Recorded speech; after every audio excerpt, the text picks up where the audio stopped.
All right, Chapter 2, Christmas Wish. Chapter 1, The Making of Gingerland, as told by Mrs. Cinnamon. 136 years ago, the Belmont family built the Saranac Mountain House, a fancy resort high in the Adirondack Mountains. Colonel Chester Belmont retired. His beloved wife, Abigail, and their 6 daughters, aged 6 to 16, took up residence in the hotel. The entire family happily pitched in to assure that each and every pampered guest was made to feel at home. The fame and reputation of the Saranac Mountain House soon spread far and wide, and it built a dedicated clientele of wealthy and celebrated visitors, including no less than 3 U.S. presidents, the Earl of Sandwich, William Buffalo Bill Cody, and Lily Langtry, the Jersey Lily. Those early years were kind and prosperous for the Belmont clan until tragedy struck when their youngest daughter, Emily, fell very, very ill. The colonel summoned and consulted the greatest medical specialists of the age, but despite their most heroic efforts, Emily continued to grow weaker and weaker until, as her 9th Christmas approached, the doctors informed Colonel and Mrs. Belmont that the upcoming holiday could very well be Emily's last. Though distraught, Colonel Belmont was determined to make that Christmas the second best Christmas ever, the best, of course, being the very first Christmas ever. He ordered his chief executive, the incomparable Anton Lacroix, to construct Emily a perfect replica of the Saranac Mountain House, in miniature, out of gingerbread and sweets. Chief Antoine, who had a very special place in his heart for young Emily, immediately dedicated himself to creating the most beautiful, detailed gingerbread house ever made.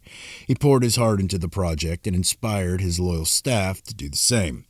Every post, wall, and plank of the Saranac Mountain House was perfectly duplicated. The 6 ovens in the kitchen baking gingerbread night and day, crates of sugar, chocolate, all varieties, dark milk, white, and Bombay lilac, 2 tubs of butter, sacks of flour, barrels of candy canes, fruit jellies, gummies, licorice, red hot, sprinkles, peppermints, and marzipan arriving daily. Soon the rock candy foundation was laid, and the walls, turrets, terraces, and wings of the Gingerland Mountain House were built upon it. A small army of patissiers decorated the exterior of the cookie structure with icing, candy canes, gumdrops, butterbrickle, and peppermints, as others worked on the interior, meticulously detailing all 111 guest rooms and public spaces, great and small. The great rock candy fireplace, hearth, fudge logs, and candy corn fire, the marzipan moose antler chandelier, tiny frame paintings rendered in colored sugar crystals, beds with quilted icing, comforters, sofas, and chairs with butterscotch and peppermint cushions. Construction of the gingerbread mountain house was completed at the end of the first week of December, just 18 days before Christmas. Chapter 2. We have a world to build. When the day of the private unveiling arrived, Colonel Chester Belmont gathered his family and hotel staff in the kitchen before the shrouded confection.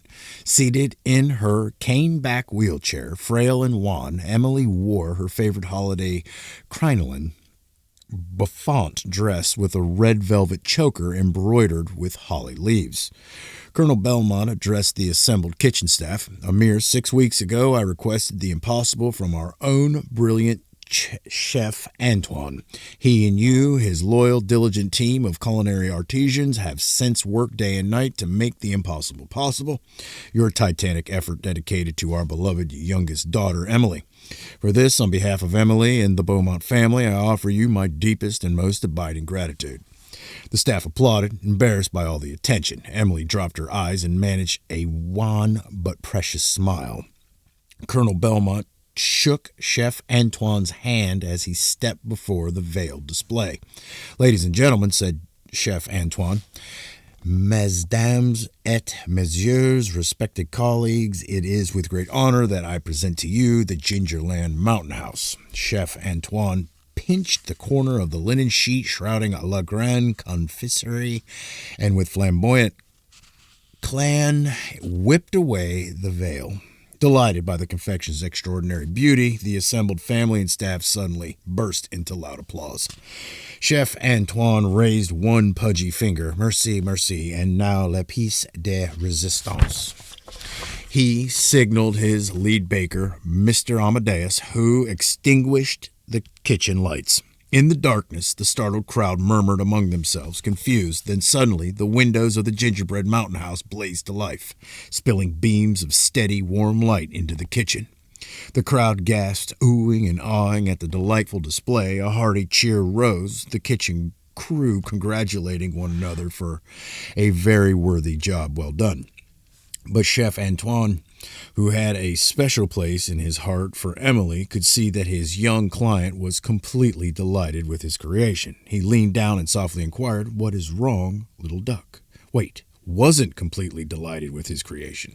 He leaned down and softly inquired, "What is wrong, little duck?" At first, Emily didn't reply. She knew Chef Antoine and his staff had worked terribly hard to please her and did not want to appear ungrateful or spoiled. But then the chef repeated his question. "Come now, mon petit carnade. You can tell Antoine what is wrong. Qu'est-ce? What is this? Qu'est-ce si que... Oh, man. Qu'est-ce c'est que ne va pas?" "Nothing," said Emily. "The gingerbread mountain house is as perfect as can be, but what, Ducky?" "It is so lonely all by itself," said Emily. "Where are all the hills and the forest, the cliffs and the mountain and trails? Where are the gazebos? Where is the lake?" Slightly embarrassed, Colonel Belmont interjected, "But, child, you certainly can't expect Chef Antoine to bake you the whole world." No, Monsieur Colonel," objected Chef Antoine. "That is not at all what she is saying. No, not the whole world. She just misses the, how do you say, le monde petit around the hotel." "Yes, the little world," exclaimed Emily, clapping with glee. "Oi, excitement," agreed Chef Antoine. "After all, Le Saranac is not Le Saranac without the mountains, trees, and lake, and we will be happy to build them for you." "All of them?" she asked. "By Christmas?" Chef Antoine threw a brief, questioning glance at Mr. Amadeus, who responded with a curt nod. He turned back to Emily. "You have my solemn oath, little duck. Gingerland will be finished by Christmas." Then Chef Antoine Lacroix stood up straight and bellowed to his staff, "For what are you all standing around?" He clapped his hands. "Chop, chop, ladies and gentlemen, we have a world to build. Quickly, vite, vite." Chapter 3, with minutes to spare. It was late Christmas Eve when Chef Antoine finished shaving the last of the Swiss milk chocolate on the roof of the most remote gazebo in Gingerland. The exquisite diorama had been constructed in 3 sections. In the center, the mountain house, lake and valley. To the left and right, gently rolling mountains, topped by whimsical rustic gazebos. The kitchen staff carefully transported the 3 sections into the dimly lit lobby, gingerly positioning them atop a polished mahogany stand bearing a carved sign on the front that read, "Welcome to Gingerland." A team of patissiers then dove into camouflage the gaps between sections with icing and spun sugar.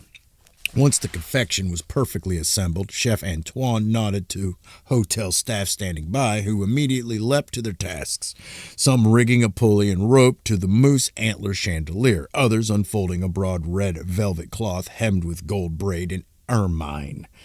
A trio of musicians unpacked bugles. 6 burly maintenance men carefully eased the massive beveled Tiffany crystal terrarium cover from its crate and moved it into position.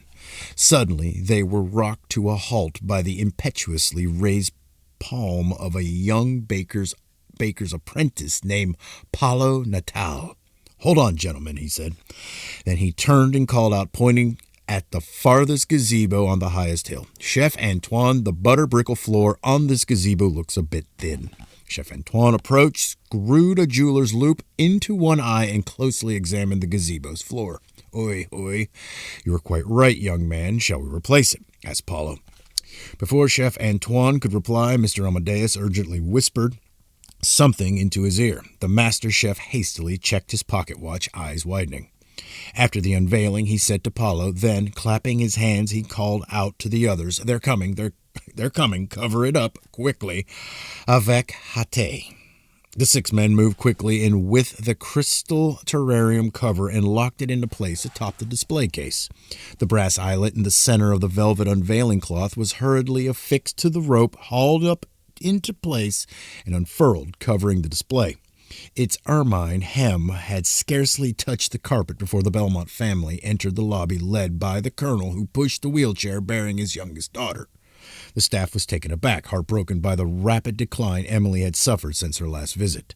Wrapped in a thick quilt, her thin face was pale and gaunt, dark circles under her eyes, but still, she possessed a strange beauty, as do all cherished creatures who are soon to be missed forever. She gazed fondly at Chef Antoine, blue eyes large and angelic in her thin face. "For Christmas," she said, suppressing a smile, "like you promised." "Oi, the chef replied, captivated by the stark purity of her gaze. Then, with a slight start, he returned to the moment at hand, again checking his pocket watch with 2 minutes to spare. "Madame Kennard." He turned smartly on his heel and addressed the room.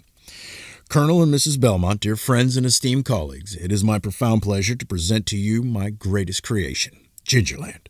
With brass fanfare from the musicians, the veil was hoisted up to reveal an enchanted, inviting kingdom of sugar candy and spice cookies encased with beveled crystal.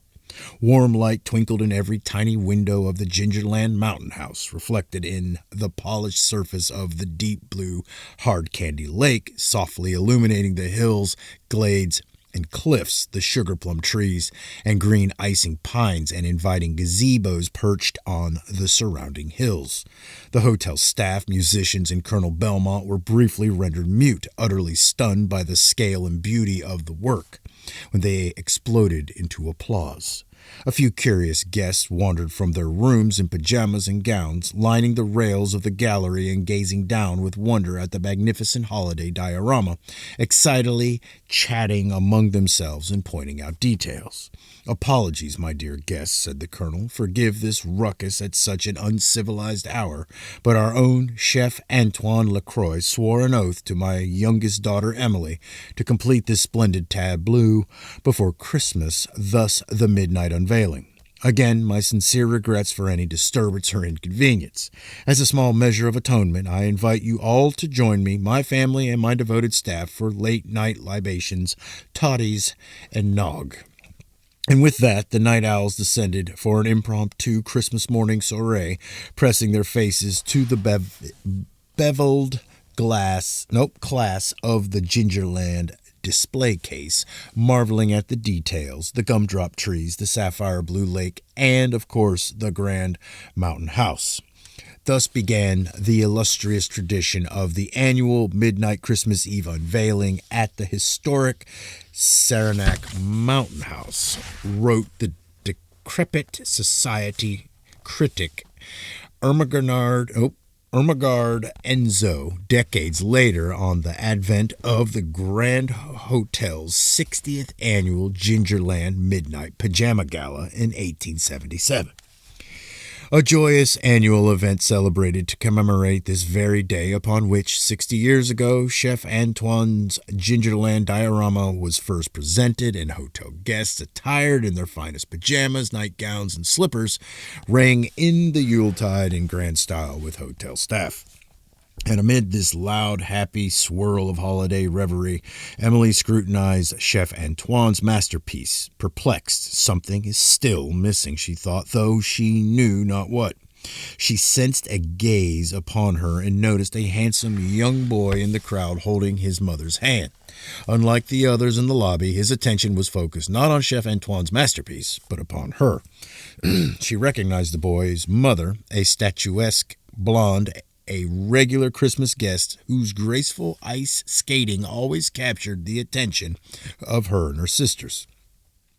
As soon as the boy realized he'd been caught staring, he looked away, casting discomfited glances everywhere but at her.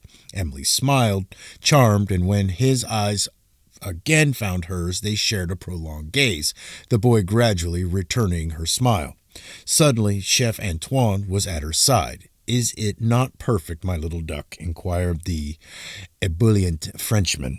"Yes," said Emily, "it's even more beautiful than I ever imagined it. But what?" Emily couldn't help but notice Chef Antoine's stricken expression and quickly corrected herself. "Nothing," she quickly replied, shaking her head. "It's perfect in every possible way. Thank you, Chef." She threw open her thin, delicate arms and pulled him into a gentle embrace. Chef Antoine blinked back tears and muttered in a quivering voice, "No, little duck. Merci, merci, mon ami. Et joyeux Noël." He moved off, and Emily again sought out the young boy in the crowd, but he was gone. And in that moment, Emily realized with a piercing sadness that her passing would not only take her from everything that was, but from all that was yet to be.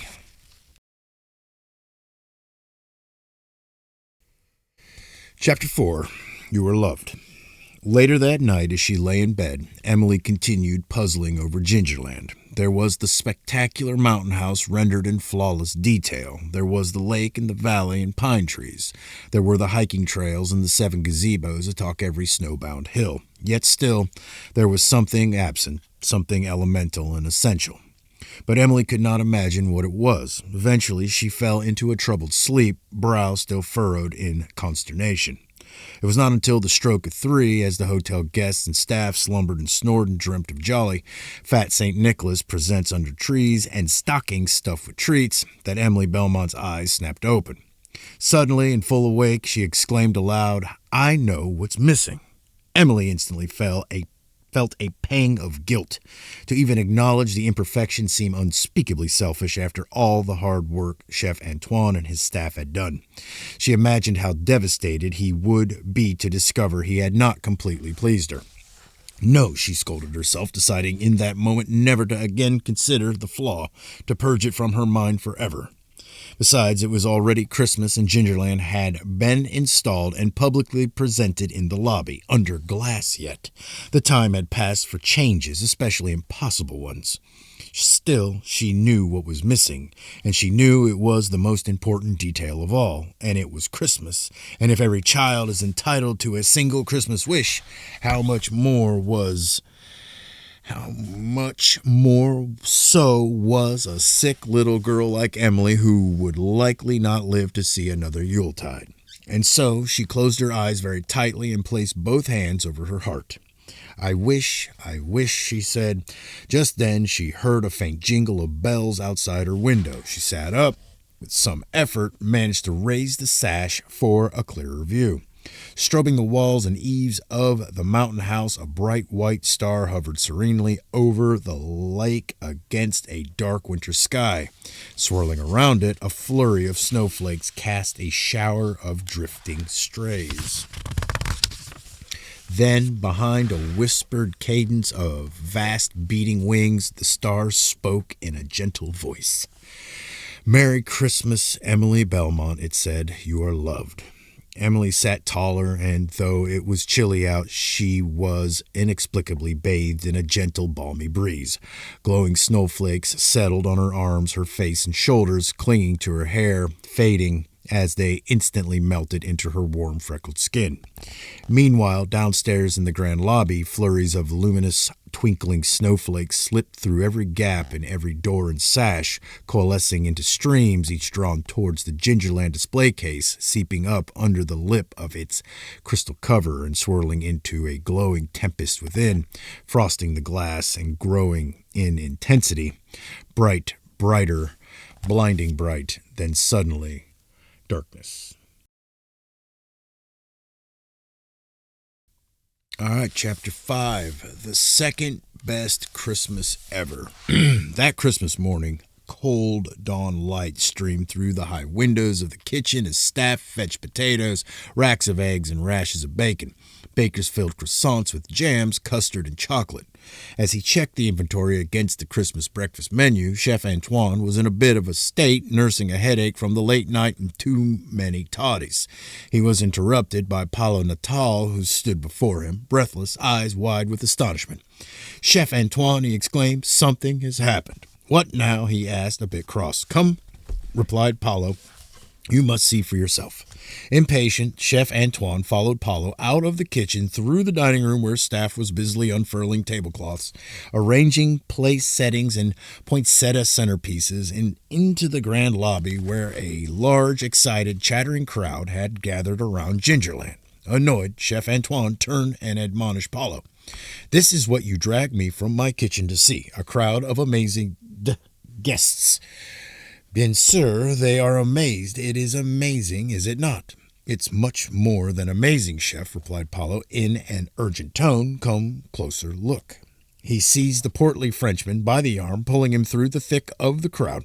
"Unhand me, you impertinent young man," Chef Antoine sputtered. "I am far too busy for such foolishness." He stood. His scolding abruptly ceased when he beheld the miracle encased under the glass, his eyes widening in bewilderment. The mountain house, the lake and snowy landscape, was now populated with dozens of gingerbread folk. Though no taller than a human baby's pinky, each cookie was exquisitely detailed, with tiny smiling faces, caps and buttons and bows, coats and aprons and uniforms. Most of the ginger folk were icing vests or coats decorated with sprinkles. Some wore icing mittens or eyeglasses. Gingerbread doctors wore white icing lab coats, accessorized with thin licorice whipped stethoscopes. Gingerbread constables wore blue icing uniforms, peaked caps, and gold foil badges. Gingerbread firefighters wore yellow marzipan slickers, black icing boots, and red icing helmets. Gingerbread grandpas wore striped icing sweaters and sported white icing whiskers. Gingerbread grandmas, aprons, and old-fashioned white icing hairdos. Each was posed as if at work or at play, shoveling snow, sledding, and snowshoeing, warming their mittened hands by glowing fire pits on the terrace, gazing from windows at singing carolers pulling wagons loaded with cut logs and mistletoe, sweetbreads, and tiny dressed turkeys. "C'est impossible," Chef Antoine muttered, astonished. The children present stood on tiptoe, pressing their faces to the glass, their parents behind them chattering excitedly. Colonel Belmont commanded their attention. "Ladies and gentlemen," he said, "ladies and gentlemen, boys and girls." All eyes rose. The Colonel and Mrs. Belmont stood on the gallery landing behind Emily in her wheelchair, surrounded by 5 other daughters. Smiling fondly down at his guests, the Colonel proclaimed, "On behalf of the entire Belmont family, the executives and staff of the Saranac Mountain House, Merry Christmas." "Merry Christmas," the guest roared in response, and seated in her wheelchair, Emily stared down at all the tiny ginger folk posed in and around the miniature mountain house, a gleeful smile tracing her lips. The Colonel followed Emily's gaze, his heavy brows furrowing in confusion. But what is this? How could this possibly be?" he blustered. "There were no gingerbread people in there last night, right, Emily? You didn't see any little people in there, did you?" Emily shook her head. Then she felt a pleasantly tingling warmth, as if every cell in her body was drawing a deep breath. Strength surged through her, radiating from her heart to the tips of her fingers and toes. She was overwhelmed by an irresistible impulse to rise, and grasping both arms of her wheelchair, Emily Belmont planted both feet firmly on the floor and slowly stood. The Colonel stared at her aghast. "Emily!" Their eyes met. Roses returned to the child's cheeks, and her blue eyes were clear and strong. And she knew at that moment with absolute certainty that she would never again be sick. Indeed, from that magical Christmas Day forward, Emily Belmont would not suffer even as much as a sniffle or sneeze for the rest of her very, very long life.